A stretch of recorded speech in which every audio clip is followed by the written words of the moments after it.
తల్లిదండ్రులకు అలర్ట్. పుట్టిన బిడ్డ ఎంత బరువు ఉండాలో తెలుసా? మారిన జీవనశైలి కారణంగా సంతానం కలగడం అనేది ఎన్నో జన్మల పుణ్యంగా భావించాల్సిన పరిస్థితి ఏర్పడింది. కలిగిన సంతానం కూడా కంటికి రెప్పలా కాపాడుకోవాల్సిన అవసరం ఉంది. పిల్లల పోషణలో తప్పనిసరిగా పాప బరువు ఎప్పటికప్పుడు తెలుసుకోవాలి. బరువు అనూహ్యంగా తగ్గడం, పెరగడం రెండూ ప్రమాదమే. శిశువు బరువు ఎంత ఉండాలో తెలుసుకోండి. పుట్టిన శిశువు బరువు అనేది అనేక వాటిపై ఆధారపడి ఉంటుంది.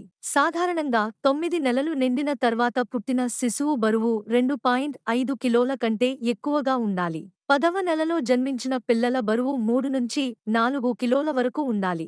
7 లేదా 8వ నెలలో పుట్టిన పిల్లల బరువు. సాధారణంగా వీరి బరువు తక్కువగా ఉంటుంది. ఒకవేళ కవలలు పుడితే కనుక సాధారణంగా ఒక్కొక్కరి బరువు తక్కువగా ఉంటుంది. పుట్టినప్పుడు 2.5 నుంచి 3 కిలోల బరువు ఉన్న శిశువు ఆరోగ్యంగా ఉన్నట్టు పరిగణిస్తారు.